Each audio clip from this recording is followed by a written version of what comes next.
Hey everybody, hope you had a good Christmas. Getting ready for what, the new year, bringing in the new year. And happy holiday to you viewers. Uh, this is Field of Dreams on ACTN, and my name is Steve David. I'm your host. Let me take time to introduce the panel. Sitting next to me is Alvin Henderson. Welcome to the set, Alvin. Thanks for being here again, Steve. It's always lively discussion when we come to the set on Field of Dreams. And we have Larry Joseph next to Alvin. Larry, welcome to the set, bud. Thank you again, Steve. And next to Larry, we have the big Anthony Clark. Thank you for inviting me again, Steve. Where have you been, Anthony? I do apologize for not being present at the Field of Dreams All-Star Weekend. I was engaged in a construction project that I'm heading, so please accept my apology. But I'm back. Apologies accepted. I guess those guys wouldn't let me not accept it, so okay. And then we have Narada Wilson. Welcome to the set, Narada. Always a pleasure to be here, Steve. Okay, guys. The story is we're going to talk about the effects that crime has on football or football has on crime. And we know we in this phase in the country that we don't seem to be able to stop what's going on, and we can't. But can football slow it down or do something, or what do you guys think we can do to help that situation? In a positive way, that is. For me, I would like to extend the sport from just football to, from the discipline from just football to sport. We will zero in on football as we go along. But just to give a general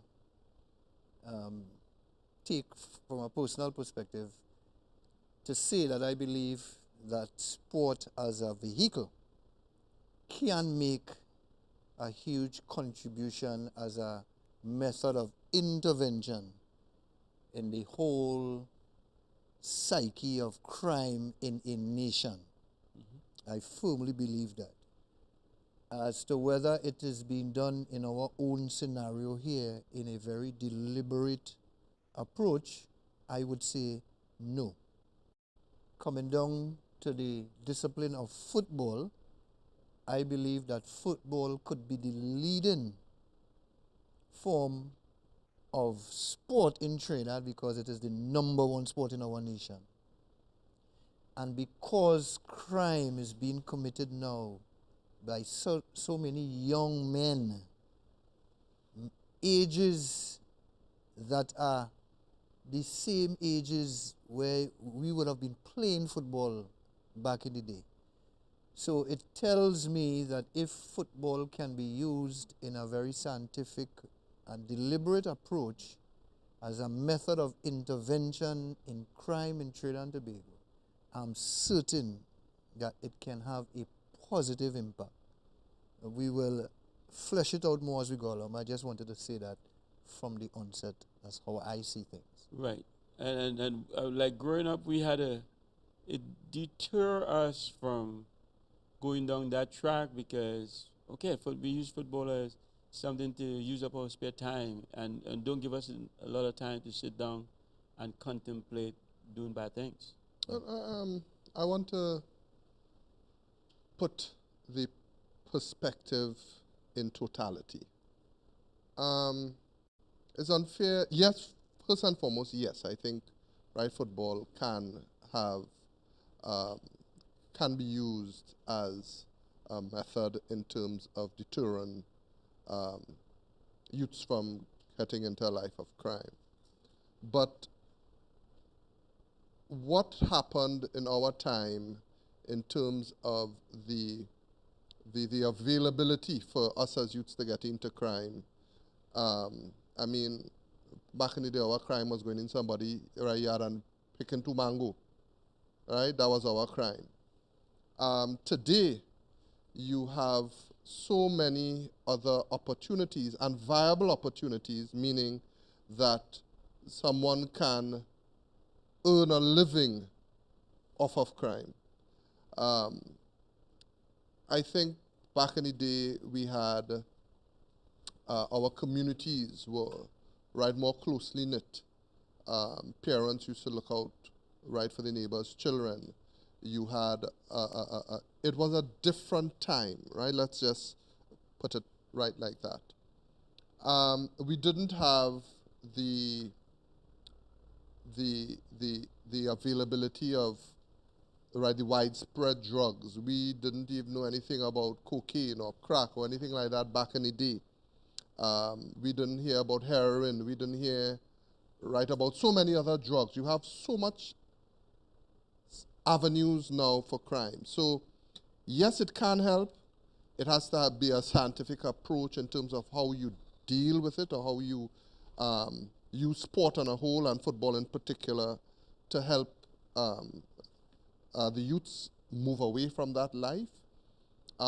It is definitely not like when we were youths, because we did it for fun and we loved doing it. The youths of today, we must be able it must be able in some way or format to bring some income to them, right? It's a total difference from then to now. One of the things that I would say, following on from Larry, is that yes, all sport is useful in deterring someone from crime. Football is, especially as he says, because it's the major sport. But the way it has to deter, I think, a young person from being involved in a life of crime is because a young person, if they get into team sport early and they're mentored by someone who is a strong person, who is somebody who you can look up to in the society, who has positive images that they could follow, and who is inculcating what is right from wrong at a very early age into their lives, then I think that as we go into the avenues of getting into the teenage years, and character building is becoming an important part of that person's life, and those people who are leading the coaching or the mentoring in a specific sport, I think that is where the impact can be, rather than crime itself, just because of you playing the sport and you have time to play the sport. Because I've seen where people more basketball courts have been built and more fields have been built, and yet still Empty.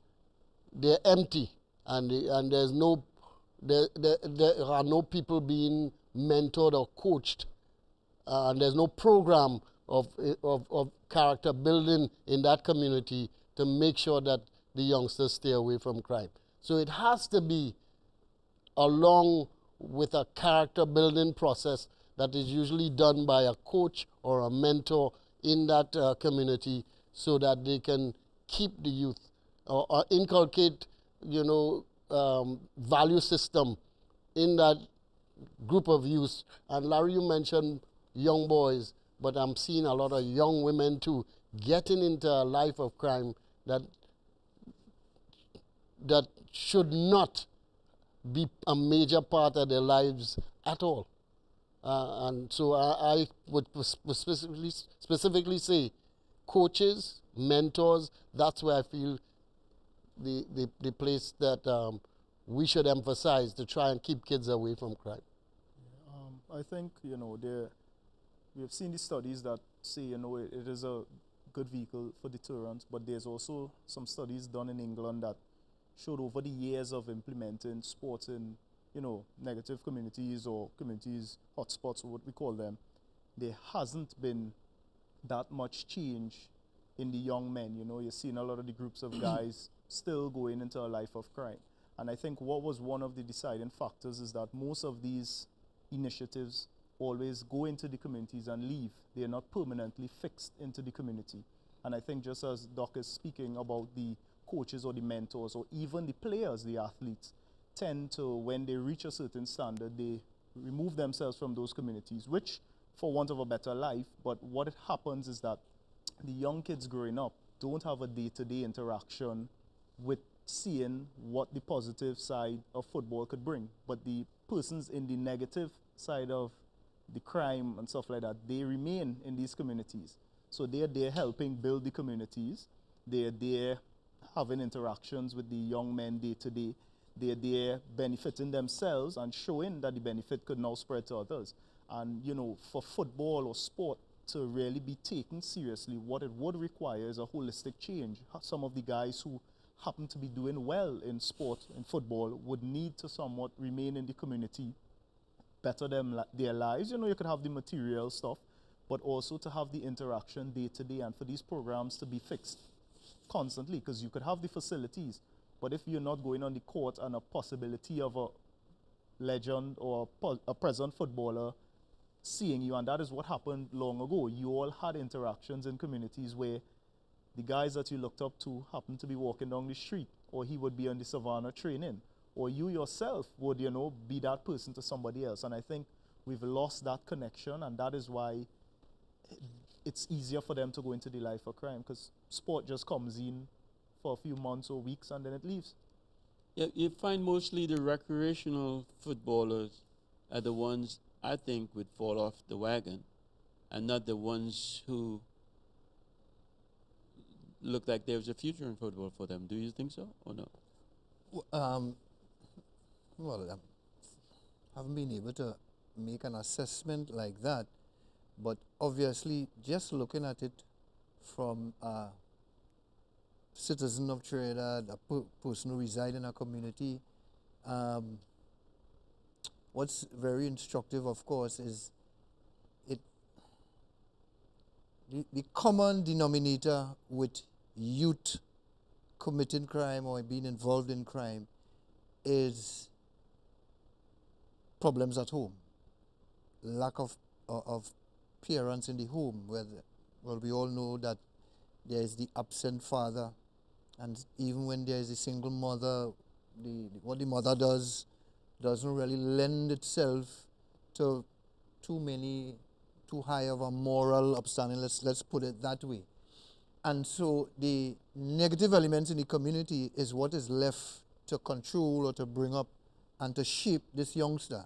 And unfortunately, it seems to be such an overwhelming amount of youngsters who fall into this category. I mean, you just take a casual look right where you live, and it's so many young people just seem to be aimlessly walking the road. Whether they go to school part of the time or they don't, but most of the time you see them in behavior that is, you know. And so sport now is something that is universally understood. It breaks barriers down. It's one thing that cuts through the chase with all race and religion, political affiliation. All that is thrown out the window when you come into participating in sport. So from that perspective, we understand that sport has a great opportunity. Let's come back down to football. Right? Football, because it engages not just one person at one time, but multiple people. So it means there's an opportunity to impact on many lives at the same time in one event. And I will go back to what the doc is saying.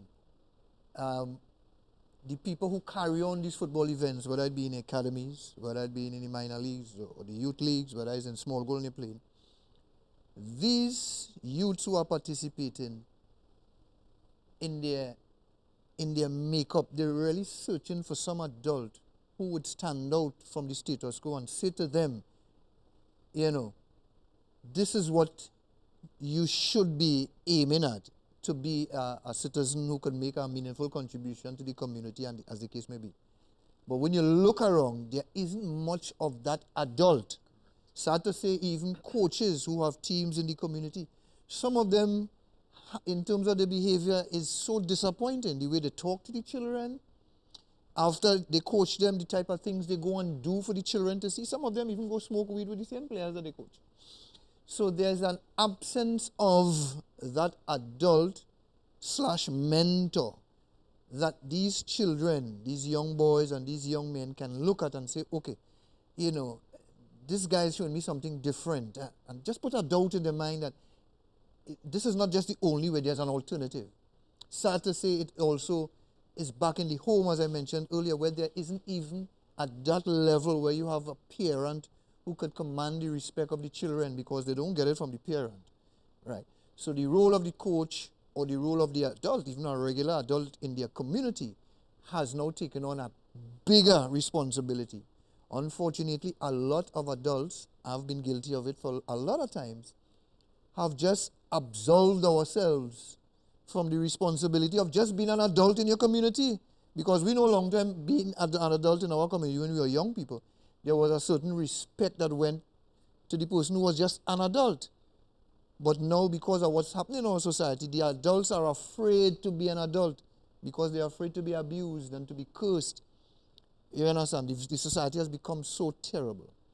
So football, because it can break down enough barriers that you can get people into one space, right, has to be able to now take that opportunity and get the mentors, the coaches, and the parents, and the other support services that are absolutely necessary to now send that positive message to these children so that we try to break this cycle of indiscipline and crime in our society.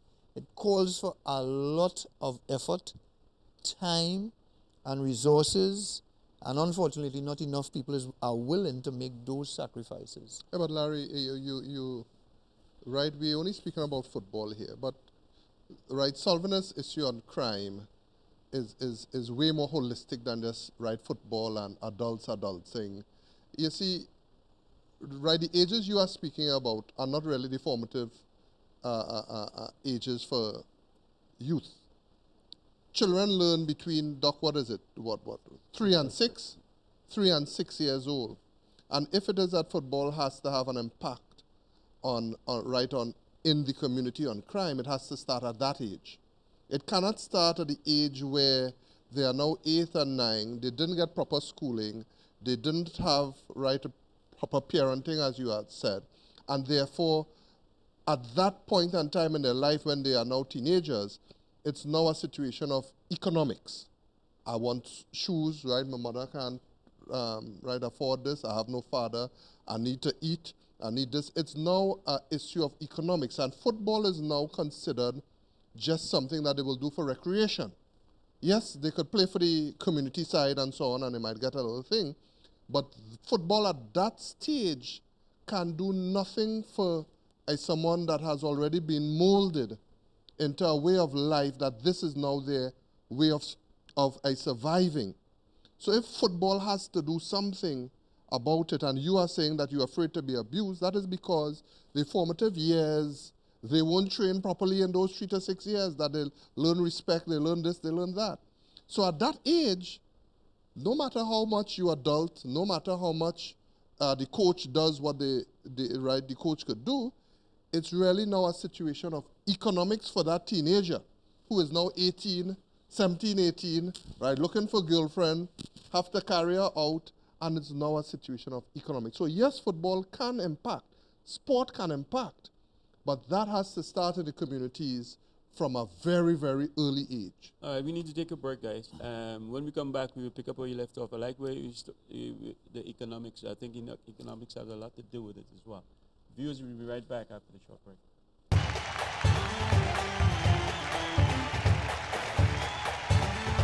It's very important, if sport is going to be the vehicle to do it, that you have ongoing programs at all times. At all times. Where we become deficient is because there's so many gaps in the program.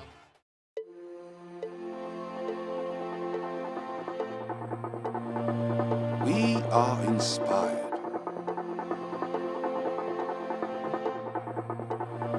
We are practiced.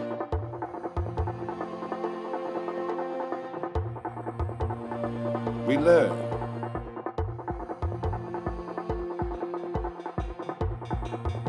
We have challenges. We are supported. We persevere. and we shine.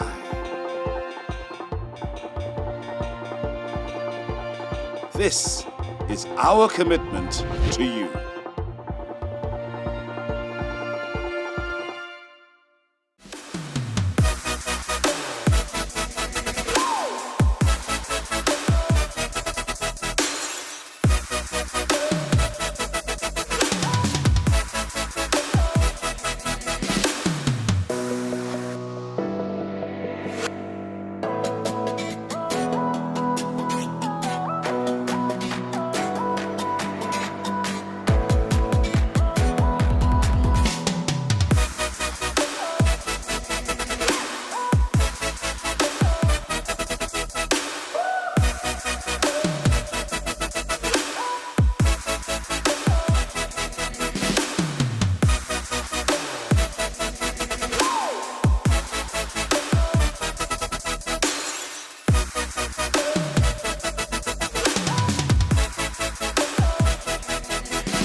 Okay, welcome back, viewers. Clacky was talking about Yeah, so economic cycle right, I was activities. saying that there needs to be sustained programs in the communities that are considered hotspots. It is somewhat like what they try to do with the early childhood centers, and if it is that those early childhood centers are in those communities, they can use sporting heroes and have them attached to the Ministry of Sport, that you will be able to run a particular program in this community, and it must be something that is permanent. What I want to find out though is football doing that? What you just trying to describe for me? No, it football is doing not, that? and it's not only football. There's no form of sport. We have a sporting company. I know about all the sports. I want to talk about Football. Football is Is not doing football that. doing anything? Football is not doing that because crime? this is something, what we are speaking about has to be a national issue. It must be considered that, look, this football is the best vehicle to help solve this because it's the most recognized sport. It is the sport that a girl or boy will, once they see a ball, it's just natural for them to put their foot at it, and therefore it's the best vehicle to do this. And it must be a national conversation that this is the best vehicle to do this. But when should it start? It should start at the early childhood All right, stage. Narada has the answer to that one. I think, Narada, tell him how football is going to make it happen. I think in the general question of if football is doing it, I would have to say yes, only because there are initiatives that, they had a series that, they took Russell Latopi, Dennis Lawrence going into some of the hot spots and having conversations, playing games, they brought down Rivaldo recently. So I think individuals are doing their thing. I have to credit some of the young men on the national team who have initiatives between Carenage and St. Anne's that gets out thousands of people to see them. And people go to that because these are guys who are now from a marketing perspective, they're wealthy, they're doing well, and they're giving back to the community. But that is something that would happen once a year. So for one day, once a year, all the young kids, just as Clark is saying, from 3 to 6, and the older ones, 14, they go out and they see them. They get the prizes, they get to interact with them. They enjoy it. For one day, they see the positive things that sport could do, and these guys came from your community, now they're giving back. But then the other 365 days, or for 64, you're dealing with guys who day-to-day traveling with all the, as Clarky said, to seem to have the great things, the economics, their economic system is better, the guys in the negative light. So I think, and football also has to realize you can't just do it one way. It's not just about playing the football game in the community. It has to offer different opportunities. In Brazil, for example, they take kids from the universities who go in to do programs with just, reading about sport, but you're tying it in. You have the legends come in on other times and work with them in different areas. So it has to be something that if there's a way to offer a program every week in a community tied to football, football could take them away, because now you're giving more than just one person the opportunity. Because the other thing, that the problem in England is that the sport does not, because sport, we know, to turn professional is 1 or 2% of the persons would make it. How do you now cater to the others? Because they're going to say, well, hey, I am not the best, so what is going to happen? But if you have different vehicles, there could be a community side that does well, that is only recreation. There could be a senior side that, you know, goes around playing. There could be guys who would make the national team. There could be guys who would end up playing futsal, beach football. Football could control quite a bit of the young men in different disciplines, but you have to tie it in such a way that they are able to play. You know, I take these things because I see the Brazilians in some of the favelas. They play in a beach football league, but that is only like 2 months out of the year. But then after that, they go to a sand, turf kind of, you know, those areas that are not really concrete, not really sand. And they play in a league there too. And these are the same guys who on the street most of the day just relaxing. But they are known as football legends in some of the smaller levels of football. I have a question. You know? They get a small earning. My question to you guys is, what can we do in football to save a life?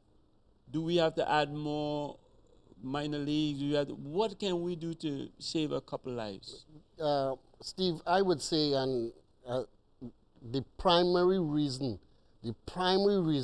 that people go into crime is because they don't have a value system and a conscience that keeps them away from crime. And that value system that you develop in your formative years comes primarily, initially, first of all, from your parents. Correct. That's where it first comes from. Now, because of various reasons that are happening in not only in our own community, in communities all around the world, the family unit is being broken up more and more than ever. We now have unusual family units. And that whole process of inculcating that value system into that child or into somebody growing up has now been entirely given over, sometimes to the school, and sometimes To the church. to the church, sometimes The sport. to the community, and other times to whatever sport is being played. Correct. And as a result of that, it's very important, if sport is going to be the vehicle to do it, that you have ongoing programs at all times. At all times. Where we become deficient is because there's so many gaps in the programs that it's there intermittently. That you had your parents every day, and we had the tendency to commit crime. I could tell you when you know, even though my father can afford it, boy, let me go and thief them corn in that fella yard. But that was small things.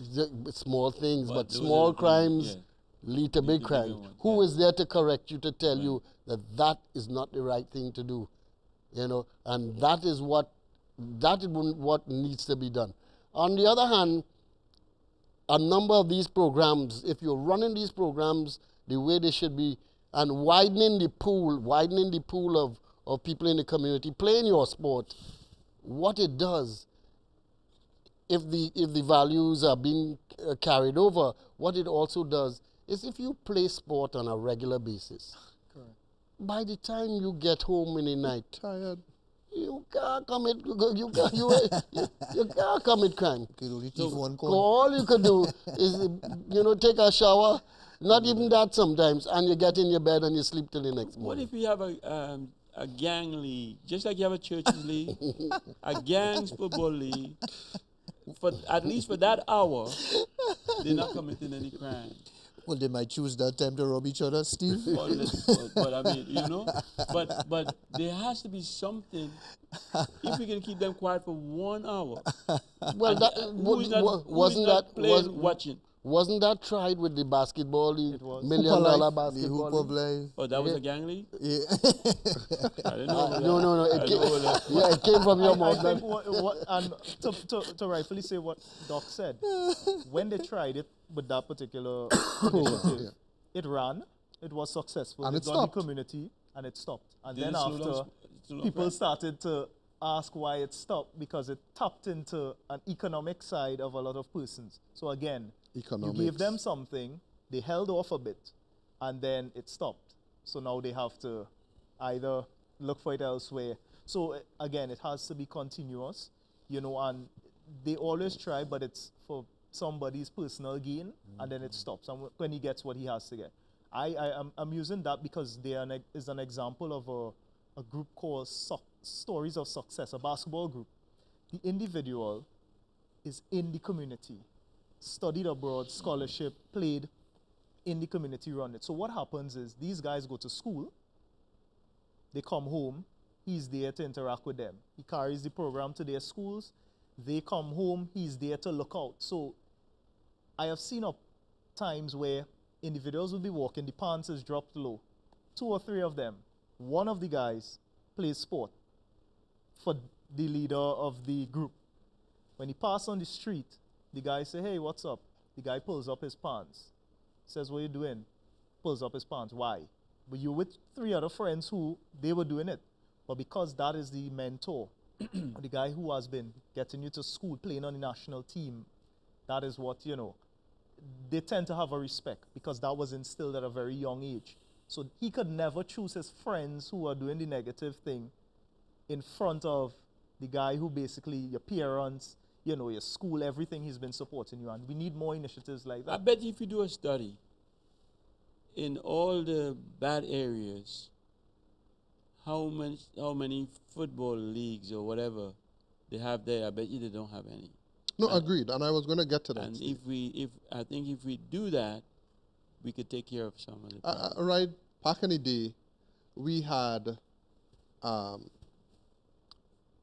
under 12 football, we had under 14 football competitions, under 16 football competitions in each communities. And then after you had the under 12s from Deep South, from St. Patrick playing the under 12s from Victoria, and so on and so forth. All that helped in terms of keeping the youth in each community involved. Active. You don't, you no longer have that. And if we have to look at this entire thing, it must be multifaceted. It must be an economic solution for the teenagers. It must be a mentoring and ensuring that they have the right upbringing in their formative years. Right? The reason, let me digress. Anton Cornell gave me a story, just about a week ago, where he indicated that he was involved. He was 2 cars behind a car that was being robbed, and and wily bandits. So he thought that his car would have been next or whatever the case is, right on the beat him. And when the guys grabbed the chain or whatever from the driver and they running past, he said, one of the guys run past the car, make 2 steps backward and say, hey, coach, man, everything okay? And he gone again. So, what that showed was that the person still had a level of respect for Coachman. Right? So, these guys have an economic situation that you have to deal with at that age. Right? The respect was there. He recognized the person. He running from a crime and had the sense to, I can't pass Coachman straight. Right? Now, Anton didn't know who it was because he had a bandana on his face and so on and so forth. But he recognized Coachman. So he stepped back and said, hey, Coachman. So it shows that this, if we have to help, we have to have it multifaceted.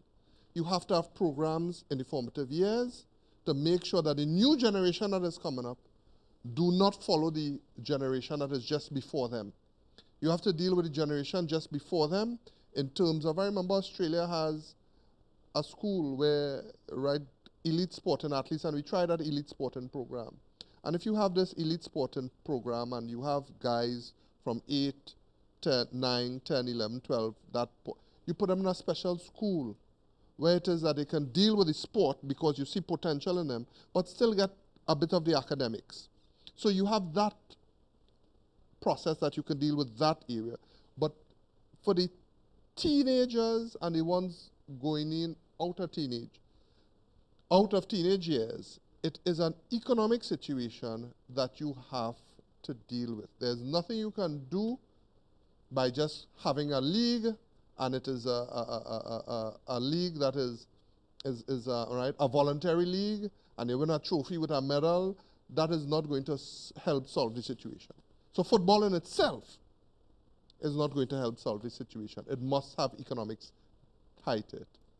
So you don't think nobody on this panel thinks that if we form more leagues, minor leagues, in some of those areas where it's a little disruptive, we can lower crime? Well, I don't think the league in itself can do that, Steve. Meaning, the league cannot exist in a vacuum. Correct. in a community like that. Nor should it, right? Because we would actually be ascribing too much to the league that it can deliver. What I simply mean is you must have the proper infrastructure in place. What the league can do, it can be the focus. It can be the focus to get the community, The vehicle. the players, and everybody to come to a central location and to be connected to one event. But then we must have the support system around the league that would speak to, one, what do we expect to get out of keeping this league in this community? Obviously, we went in there for a reason. It's a hot spot. We want to reduce crime. How can we now use football to help reduce crime? So Right? what's It the cannot solution? be the 90 or 70 minutes of football. That is not going to do it. So you have to know, who do we need? What sort of resources do we need to get in there? Human resource, financial resource, and other resources. Because the game is going to be finished. In 90 minutes. So what is the solution? I mean, would we use just an example to brainstorm touch the on what Larry solutions. said. One of the solutions could be, one of the projects that we implemented in Brazil was single mothers, right? Get them involved. And what it showed is that the kids always have a respect for their mother, no matter what. So when the crime was getting high in the stadium, they decided that in the VIP section, they will put all the players and all the single mothers from the hot spots to sit in that section. The crime stopped. You know why? Because those same guys who were in the stadium to rob or whatever can't do it in front of their parents. So something like if we set up a league where the single mothers make a small income, some sort of stipend from ensuring that everything is well in the community league, getting the food organized, the water, whatever, the guys would never do something wrong to hamper with their mother's earning. And it's a small initiative that could probably work because we're giving it now the responsibility to be the mothers in the community. You wouldn't disrespect your mom, and they won't do the same thing. You know, so it's something small that could start the ball rolling.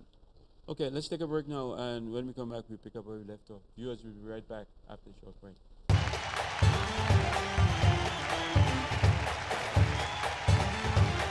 You know, you can't invite certain teams to play because of conflicts between gangs or members. And I think, you know, that shows that it affects the sport because then we may not necessarily see the best athletes all the time, or we not.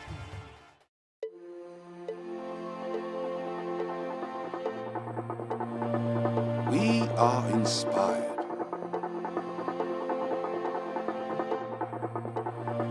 We are practiced.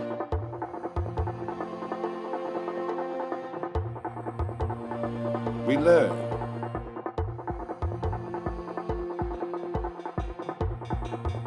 We have challenges. We are supported. We persevere. And we shine. This is our commitment to you.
Okay, welcome back, viewers. Hey, before the break, we were discussing trying to get solutions. Alvin, Yeah. what's your take on the solution? One of the things that's a little bit apart from all of us here is the fact that we were driven people by the sport that we love, football. Right. And so we are totally different from the average person who may like the sport of football and is playing it for fun, or may not even like football, but we're trying to encourage them in football. The driven people are totally different. You don't even have to sometimes try to emphasize anything to them. They will do it on their own. What you're trying to affect is a large group of people who may like the sport of football or may like any sport, and see if you can get someone from that community who has become a positive role model to go back to that community. Because one of the things that young people have often said is when you ask them earlier, what caused you to become X, Y, and Z? They will tell you, I heard this person say something, or somebody was there to inspire you. And sometimes you don't know, you may say a few words that may mean nothing to you. For instance, your talk to the Astia boys the other day. It may mean minuscule to a number of people, but there may be 2 people in that group or 3 people in that group who are inspired as a result. And their path takes a different direction from that day on. And that's what we need to constantly be doing. Get positive role models, getting back to the communities that they come from. For instance, as you say, Alatapi, who came from a situation in Laventille and is now a successful footballer, coach, etc. That's the kind of thing that you constantly need to be doing on a regular basis. I think just to endorse what the doc is saying, I think Tony Honorada was alluding to it earlier. Part of the problem is that there has been a lot of initiatives that has been started. Unfortunately, so many of it in our country seems to be politically motivated. Correct. And so there is no real intent for longevity. It's really just a political tool. So sometimes we actually send the wrong message to these kids. When we do that, we get in there and we give all this hype, and then we get out with the same hype, and probably leave the children or the people there more confused than before we went in. There has to be a deliberate approach to these things. It has to have input from all stakeholders. It has to go in thinking short, medium, and long term.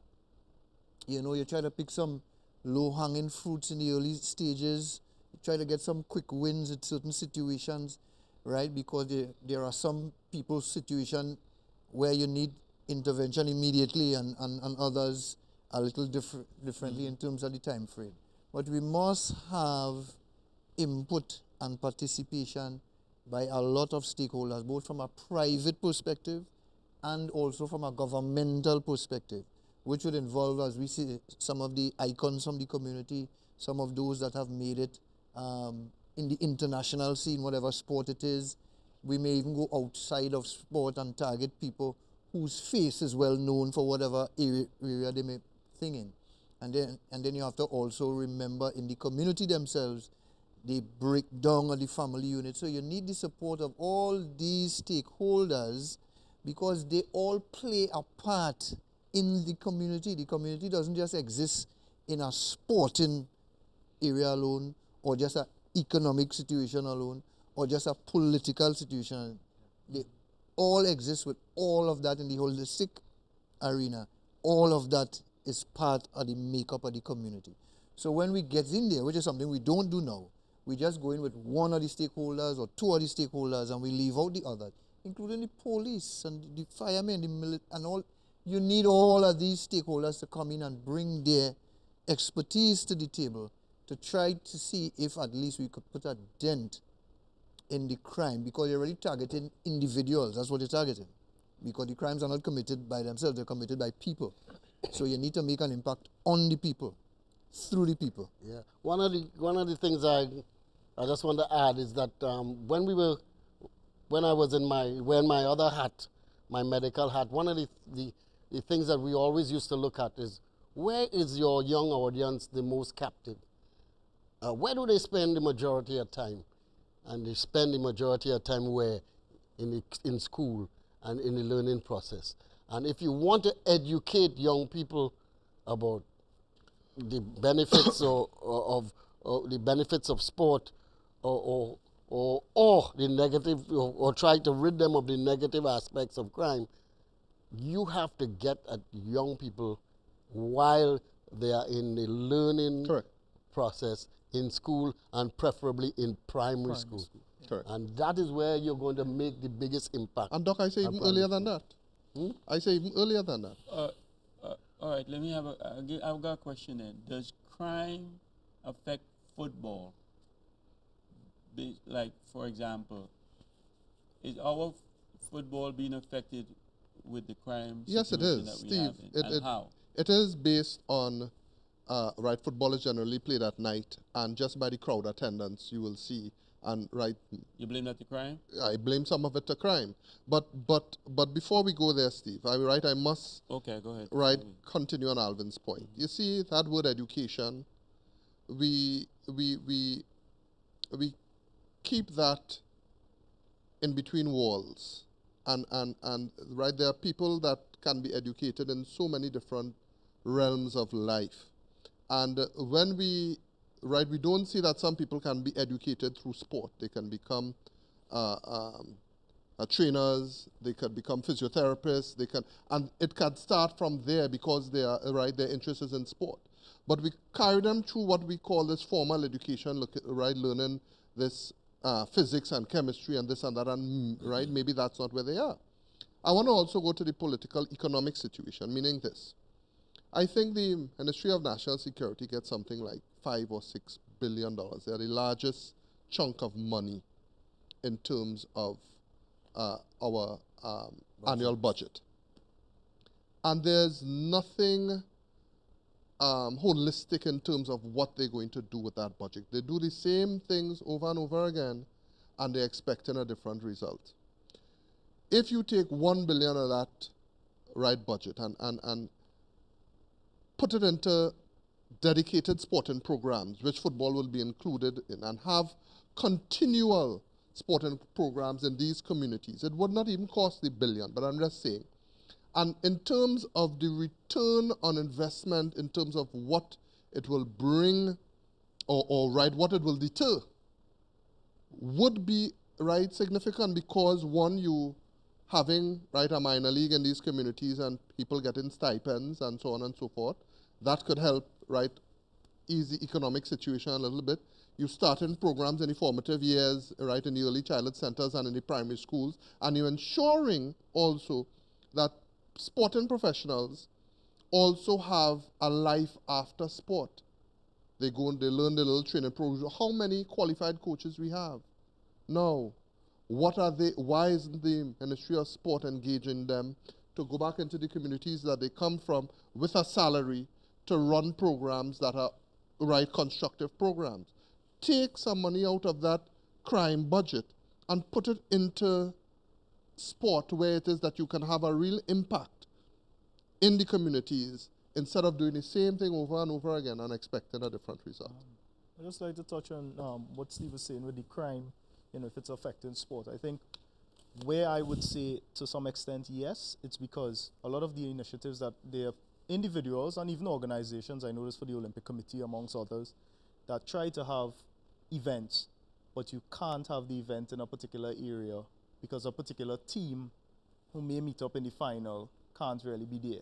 So sometimes you have to, they have some rugby programs that go into some parts of Clarkson Bay and some of these other areas where, you can't invite certain teams to play because of conflicts between gangs or members.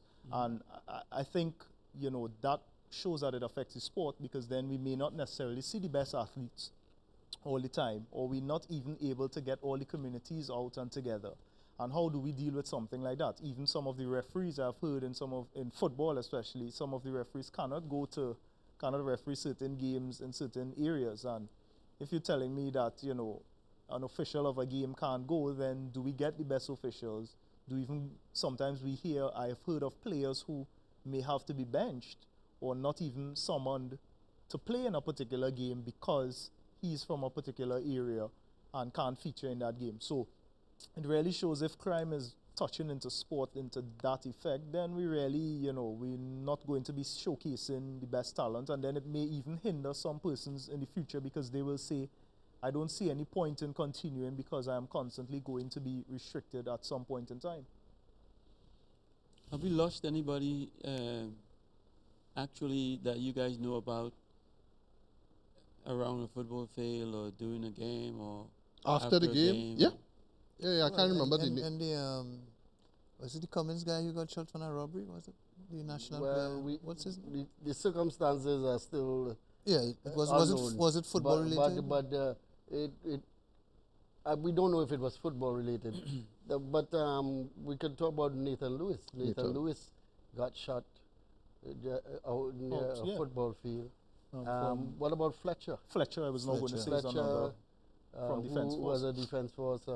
But a that soldier. wasn't right. I don't think that was football related. No, it was the football. Related. No, but But it was shows a the loss crime- to football. crime It's a loss of someone who who was making a contribution. making a But contribution. I'm to the speaking sport. about actual crime after a football game, and an altercation on the field caused a shooting after the game. Well, I am sure that has happened, but I don't know of a death that has occurred. But where we I know can- of many fights that have occurred in communities. And in fact, I remember several years ago, long ago, as perhaps 20 years ago, one of the problems we had in the South Zone was that and the drive, you hear everybody saying, no, take football back to the communities, take football back to the communities. But 20 years ago, when the crime wave started to increase, we wanted to bring football into safe stadia where people can have a certain level of safety and there can be police protection, and so that the game could go on without having some kind of altercation afterwards. Because, as Narada said, you're going from community X into community Y to play. If you take licks, all well and good, but don't go and beat that other team in that community because it may not. Right, you can't come out. Sure to come out. Or I have friends who say, make sure you park your car facing this way when you're going to play a game. No, we can't have that.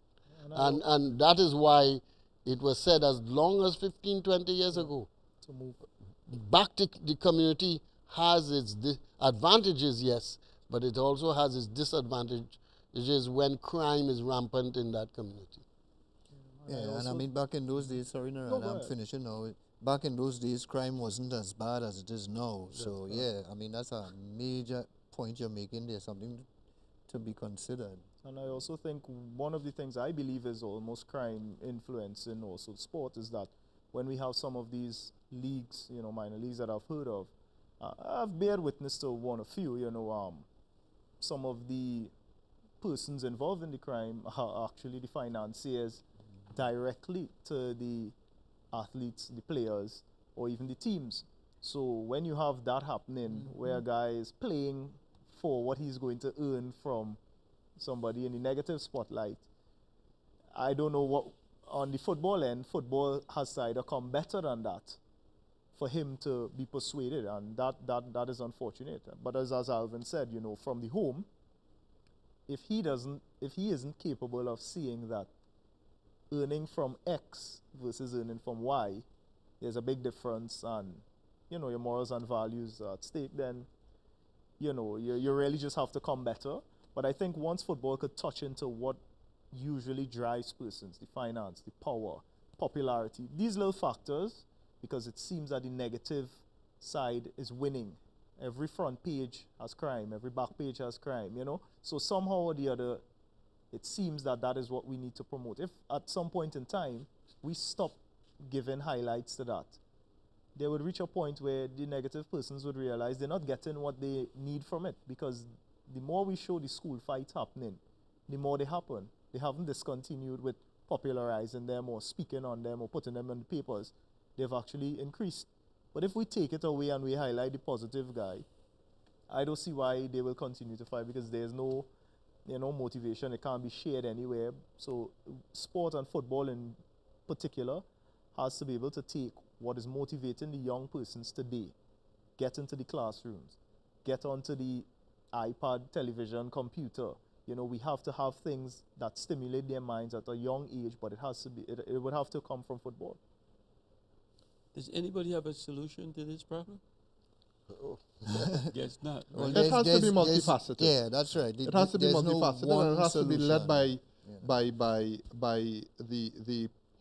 the politicians. It has to be led by the government. Yeah. Because- And Clarky, going there must be a national policy A national on policy sport. on sport. I National think we policy do on have sport. one, but it's not implemented Yes. as usual. It has to A incorporate national policy on sport that is implemented, Yes. and the direction that we are going in, medium term, long term, everyone should know. Agreed. It must, think it must be driven by some entity that could put the financial resources at least. Yeah.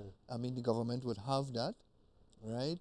And I agree. It has to be something that transcends governments, because, we change them pretty regularly now. So it has to transcend that. So Yes. if we could get there, I'm thinking that we could put a dent in crime. Yeah, I think to cap it off for me would be, it's the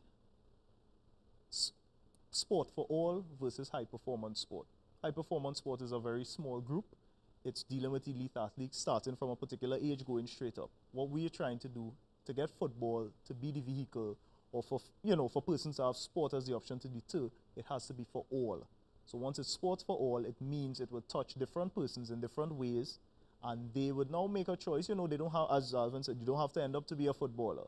It could be that football was the vehicle for you to get an education. Football was the vehicle for you to be healthy. Football was the vehicle to make you earn a career. It has to be sport for all to come together with all of this. All right, I'll give each of you guys no, but I don't have the time. One person, closing comments. Clarky, we I you. think, 1 minute. Steve, that it has to be led by the government. They can they can be very holistic in terms of how they use sport on a whole and football in particular of dealing with this crime situation throughout the country, and I can see it working. Okay. We come to the end of another edition of Field of Dreams and ACTN. Thank you guys, panel, for throwing some insight and some light on situations that we have, and hopefully we get it right one day. Thanks, Axe, for giving ACTN for giving us the opportunity. Thank you, viewers, for tuning in. We appreciate you every Monday night from 8 o'clock, and continue giving us your blessings and tuning in. And we do repeat on a Tuesday at 1 p.m. We do have a Facebook page. You can check us out. We do have an email address, fieldofdreamstt@gmail.com. You can drop us a line. My name is Steve David. The show is ended. Go in peace. I'll see you next Monday night. Good night.